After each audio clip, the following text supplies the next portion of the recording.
First మనము clothes గురించి, clothes అంటే మనం వేసుకునే దుస్తులు అనమాట. ఆ క్లాత్స్ గురించి మనం ఇవాళ క్లాస్లో అయితే నేర్చుకుందాం. ఫ్రెండ్స్, ఫస్ట్ మనం క్లాత్స్కి డిఫరెన్స్ తెలిసి ఉండాలన్నమాట.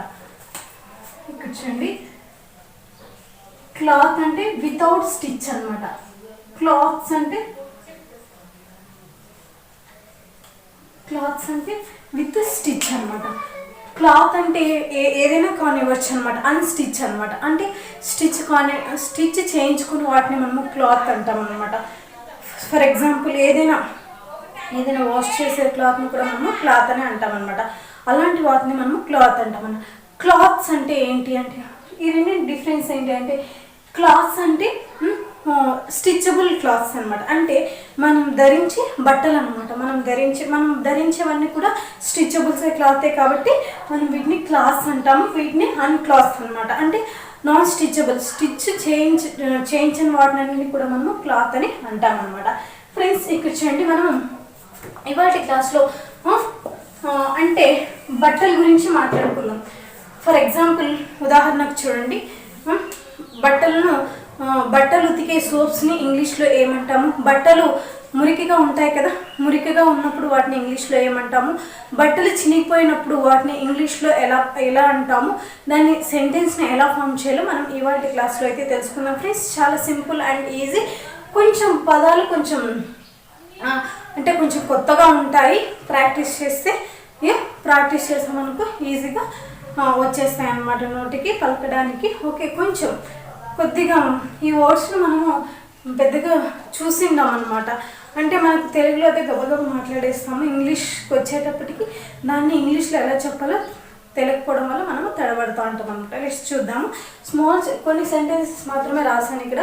మెయిన్గా యూస్ చేసే, మనం రియల్ లైఫ్లో మెయిన్గా యూస్ చేసే సెంటెన్స్ మాత్రమే రాసాను అనమాట. ఫస్ట్ మనం వీటిని తెలుసుకుందాం, తర్వాత ఫర్దర్ బిగ్ సెంటెన్స్కి అయితే వెళ్దాం. ఫస్ట్ మనం ఈ క్లాస్లో మనం సెంటెన్స్ ఫార్మేషన్ రాయలేదు, జస్ట్ వాటి మీనింగ్ అంటే దాన్ని ఏమంటారు. ఇప్పుడు బట్టలు మడత పెట్టేదాన్ని, హోల్డ్ చేసేదాన్ని ఏమంటాము? బట్టల్ని ఆరేసేదాన్ని ఏమంటాము చూద్దాం. ఓకే, చూడండి ఫ్రెండ్స్, ఈ క్లాస్ ఏంటంటే how to talk about the clothes. ఇక్కడ నుంచి క్లాత్స్ అని రాశాను. క్లాత్స్ అంటే ఏంటి? CLOTHS. Clothes means nothing but stitchable clothes అనమాట. అంటే స్టిచ్ చేసిన బట్టల గురించి మాట్లాడుతున్నాం. చూడండి ఫ్రెండ్స్, మనం బట్టల గురించి మాట్లాడేటప్పుడు ఫస్ట్ బట్టలను ఉతికే సబ్బుని ఏమంటాం ఇంగ్లీష్లో? మనం బట్టలు వాష్ చేస్తాం కదా, బట్టలకు వాష్ చేసే సోప్ని ఇంగ్లీష్లో ఏమంటాము అంటే డిటర్జెంట్ బార్ అంటాం అనమాట. ఓకే, బట్టలు ఉతికే సబ్బుల్ని ఇంగ్లీష్లో ఏమంటామంటే డిటర్జెంట్ బార్. చూడండి, డిటర్జెంట్ బార్ అంటాం అనమాట. మనం తెలుగులో అయితే గబుక్కుమని చెప్పేస్తాం కదా, బట్టలు ఉతికే సోప్ అని చెప్తాం కదా. ఓకే, ఇంగ్లీష్లో వచ్చేటప్పటికి మనము డిటర్జెంట్ బార్ అంటాం అనమాట. ఓకే, గుర్తుపెట్టుకోండి, బట్టలు ఉతికే సబ్బుల్ని డిటర్జెంట్ బార్ అంటారు. నెక్స్ట్, వార్న్ అవుట్ ఆర్ టోర్ అంటే ఏంటి? బట్టలు చినిగిపోవడం. ఫర్ ఎగ్జాంపుల్, మన బట్టలే కానివచ్చు, మన ఫ్రెండ్స్ బట్టలే కానివచ్చు. సపోజ్ నా బట్టలు చినిగిపోయినాయి అనుకో, my clothes are worn out అని చెప్తాం అనమాట. వాళ్ళ బట్టలు చినిగిపోయినా అనుకో, అప్పుడు ఏం చెప్తాం? ఎదుటి వాళ్ళ బట్టలు, వాళ్ళ గుడ్డలు చినిగిపోయింటే మనం వాళ్ళు ఏమంటాం? Your clothes are worn out అని చెప్తాం అనమాట. వార్న్ అవుట్ ఆర్ స్టోర్, ఇలా కూడా వాడచ్చు అనమాట. టోర్న్ అని కూడా చెప్పొచ్చు. మీకు వార్న్ అవుట్ గుర్తు రానప్పుడు యువర్ క్లాత్స్ ఆర్ టోర్న్ అని చెప్పచ్చు, లేకపోతే your clothes are worn out అని చెప్పచ్చు. వాళ్ళ క్లాత్ చినిగిపోయినాయి అనుకో, అక్కడ దే అంటే వారు కదా, అక్కడ ఒకరికంటే ఎక్కువ మంది ఉన్నారనుకో, their clothes are worn out అని చెప్పాలన్నమాట. లేకపోతే ఒక ఆమె నడుస్తూ ఉంటుంది, వాకింగ్ చేస్తూ ఉంటుంది అనమాట. ఆమె బట్టలు చినిగిపోయి ఉంటుంది, ఆమె చూసుకోకుండా ఆమె వెళ్తూ ఉంటుంది అనమాట, వాక్ చేస్తూ ఉంటుంది. మనం వాళ్ళని చూసినప్పుడు ఏమంటామంటే she clothes are worn out, she clothes are torn అని చెప్తామన్నమాట. అతని బట్టలు చినిగిపోయింది, he clothes are worn out అని చెప్తామన్నమాట. నెక్స్ట్, ఎవరైనా బట్టలు చినిగిపోయినాయి అంటే వాటిని నా బట్టలు కనుక చినిగిపోయింటే my clothes are worn out అని చెప్పాలన్నమాట. Next, worn of.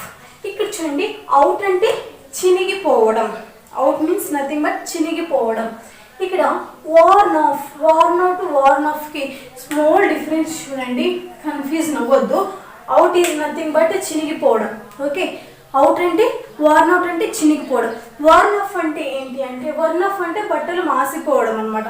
చూడండి, ఒక డ్రెస్ని చిన్నపిల్లలు డైలీ స్నానం చేసినప్పటికీ వాళ్ళు త్వరగా బట్టలు మాసిపోతాయి అనమాట. మార్నింగ్ వేసినప్పటికీ ఈవినింగ్ వచ్చేలోపు వాళ్ళ బట్టలు మాసిపోయి ఉంటాయి అనమాట.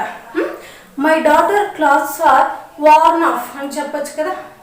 నా కూతురు డ్రెస్ గలీజ్ అయింది. గలీజ్ లేకపోతే బట్టలు మాసిపోవడం అన్న బట్టలు ఐ మీన్ వాష్ చేసింటాం, కాకపోతే వాళ్ళు మట్లో ఆడుకోవడం వల్ల సంథింగ్ ఏదో దానివల్ల బట్టలు అనేది మాసిపోయి ఉంటాయి అనమాట. మాసిపోయి ఉంటాం అంటే సంథింగ్ మరకలు పడినవచ్చు, లేకపోతే ఏదైనా డస్ట్ అంతా బట్టల మీద ఉండడం వల్ల అవి మార్చిపోయినట్లు కనపడతాయి అనమాట. లేకపోతే మీ డాటర్, వాళ్ళ డాటర్ బట్టలు మార్చిపోయినాయి అనుకో, your daughter clothes are worn off అని చెప్పాలన్నమాట. లేకపోతే వాళ్ళ డాటర్ క్లాత్స్ మాసిపోయినాయి అనుకో, their daughter clothes are worn off అని చెప్పాలన్నమాట. Worn off is nothing but మాసిపోవడం. Okay, worn off the clothes అంటే ఏంటి అంటే బట్టలు మాసిపోవడం. ఈజ్ నథింగ్ బట్ బట్టలు నీట్గా లేకపోవడం అనమాట. ఓకే, నెక్స్ట్, ఎవరైనా 1 వీక్ 5 డేస్ అలా స్నానం చేయనప్పుడు వాళ్ళ బట్టలు ఎలా కనిపిస్తాయి, మార్చిపోయినట్లు కనిపిస్తాయి కదా, అంటే దట్టిగా కనిపిస్తాయి అనమాట చూడడానికి. ఫర్ ఎగ్జాంపుల్ వైట్ క్లాత్ వేసుకున్నాం అనుకో, వైట్ క్లాత్ వేసుకున్నప్పుడు అవి త్వరగా మార్చిపోతాయి అనమాట. ఏదైనా మట్టి పడడం వల్ల సంథింగ్ ఏదో విధంగా అవి త్వరగా మార్చిపోతాయి అనమాట. అలాంటప్పుడు బట్టలు మార్చిపోయినాయని ఇంగ్లీష్లో ఎలా చెప్పాలంటే సపోజ్ నా బట్టలే మార్చిపోయాయి అనుకో, my clothes are worn off అని చెప్పాలన్నమాట. నా బట్టలు మార్చిపోయాయి. ఓకే, నెక్స్ట్ వచ్చేసి సోప్.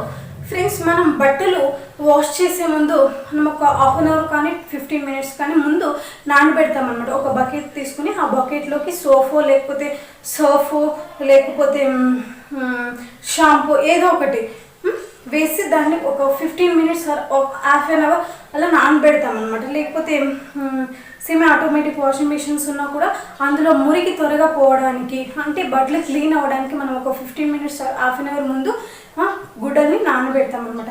దాన్ని ఇంగ్లీష్లో ఏమంటారు అంటే సోక్ అంటారు అంటే SOAK.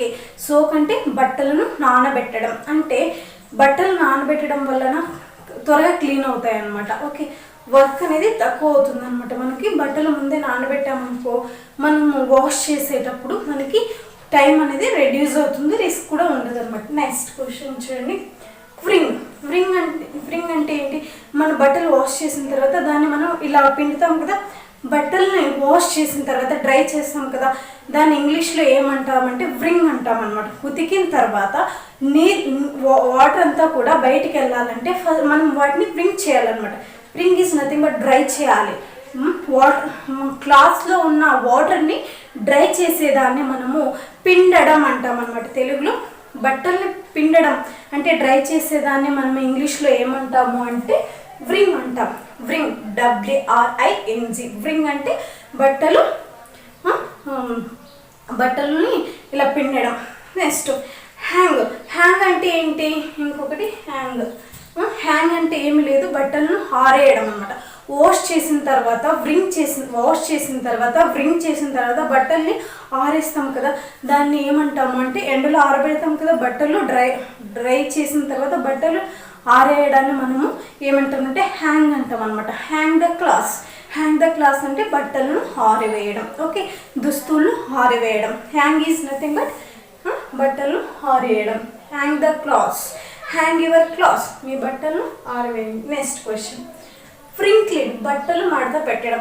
మనం హ్యాంగ్ చేసిన తర్వాత బట్టలు అయితే ఆరిపోయి ఉంటాయి, అప్పుడు ఇంట్లోకి తీసుకొచ్చి ఇంట్లో పెడతాం. పెట్టిన తర్వాత వాడిని ఏం చేయాలి? మడత పెట్టాలన్నమాట. మడత పెట్టేదాన్ని ఏమంటాము? హోల్ అనుకుని అంటాం కదా, హోల్డ్ చేయడం అంటే వాటిని ఏం చేద్దాం? మడత పెట్టడం. మడత పెట్టేదాన్ని మనం ఏమంటాం? వ్రింక్లిడ్ అంటాం అనమాట. ఇంగ్లీష్లో వ్రింక్లిడ్ అంటే WRINKED. వ్రింక్లిడ్ ఈజ్ నథింగ్ బట్ బట్టలు మడత పెట్టడం. మడత పెట్టిన తర్వాత ఎండలో నుంచి తెచ్చిన తర్వాత ఆ బట్టల్ని ఒక ఆర్డర్లో పెట్టుకోవాలంటే, మనం ర్యాక్లో సర్దుకోవాలంటే ఆ బట్టల్ని హోల్డ్ చేయాలి. Hold is nothing but the మడత పెట్టడం అనమాట. బట్టల్ని మడత పెట్టడాన్ని వ్రింక్లీడ్ అంటాం ఇంగ్లీష్లో.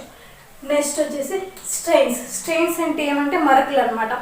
ఫర్ ఎగ్జాంపుల్ మనం వేసుకున్నప్పుడు బట్టలు మనకి ఏదైనా ఫ్రూట్స్ తిన్నప్పుడు మనకి ఆ బట్టల మీద కారుతూ ఉంటున్నాం. చిన్నపిల్లలు ఫ్రూట్స్ తినేటప్పుడు వాళ్ళ దుస్తుల మీద మరకలు కారుతూ ఉంటాయి కదా, అలాంటప్పుడు దీన్ని స్ట్రెయిన్స్ అంటారు. వీటిని ఇంగ్లీష్లో ఏమంటామంటే స్ట్రెయిన్స్ అంటే మరకలు పడ్డాయి. ఓకే, దుస్తుల మీద మరకలు పడతాయి కదా, అలాంటప్పుడు వాటిని ఏమంటామంటే స్ట్రెయిన్స్ అంటాం అనమాట. నెక్స్ట్ మనం షర్ట్కి బటన్ వేసుకోండి. ఫర్ ఎగ్జాంపుల్ ఎవరైనా చిన్నపిల్లల్ని కానివచ్చు, మన ఫ్రెండ్స్ కానివచ్చు, వాళ్ళు షర్ట్ బటన్స్ ఊడిపోయి ఉంటాయి అనమాట. వాళ్ళు చూసుకొని ఉండరు, ఊడిపోయి ఉంటాయి, వాళ్ళు చూసుకొని ఉండరు. అప్పుడు మనం ఏం చెప్తాము, డూ బటన్స్ ఆఫ్. మీ షర్ట్కి బటన్స్ వేసుకోండి. చూడండి, షర్ట్ బటన్స్ వేసుకోవడం, లేకుంటే మీ షర్ట్కి బటన్స్ పెట్టుకోండి. Okay, do buttons off. Do buttons off is nothing but మీ షర్ట్కి బటన్స్ వేసుకోండి, లేకుంటే ఉక్సులు పెట్టుకోండి. మీ షర్ట్కి ఉక్సులు పెట్టుకోండి. ఓకే, మీ డ్రెస్కి ఉక్సులు పెట్టుకోండి. మర్చిపోయినారేమో చూసుకోండి, మీ డ్రెస్కి ఉక్సులు పెట్టుకోండి అని చెప్తాము కదా. అప్పుడు షర్ట్కి బటన్స్ వేసుకునేదాన్ని మనము డూ బటన్స్ ఆఫ్ అని చెప్పలేము, డూ బటన్స్ ఆఫ్ అని చెప్పాలి. నెక్స్ట్ క్వశ్చన్, మర్చుకోవడం. చూడండి ఫ్రెండ్స్, ఇక్కడ వ్రింక్లీడ్ అని చెప్పాను కదా. వ్రింక్లీడ్ అంటే మడతలు పడడం అనమాట. బట్టలు, సారీ నేను ఇక్కడ బై మిస్టేక్ చెప్పాను, బట్టలు మడతలు పడడం అనమాట. వ్రింక్లీడ్, WRINKED. వ్రింక్లీడ్ అంటే ఏంటి అంటే బట్టలు మడత పడడం అనమాట. ఇప్పుడు చూడండి, ఉతికేసిన బట్టను తీసుకొచ్చి ఒక చైర్ మీద ఒక 1 వీక్ అలా పెట్టామనుకో, ఆ బట్టలు ఏమైపోతాయంటే మడతలు పడతాయి అనమాట.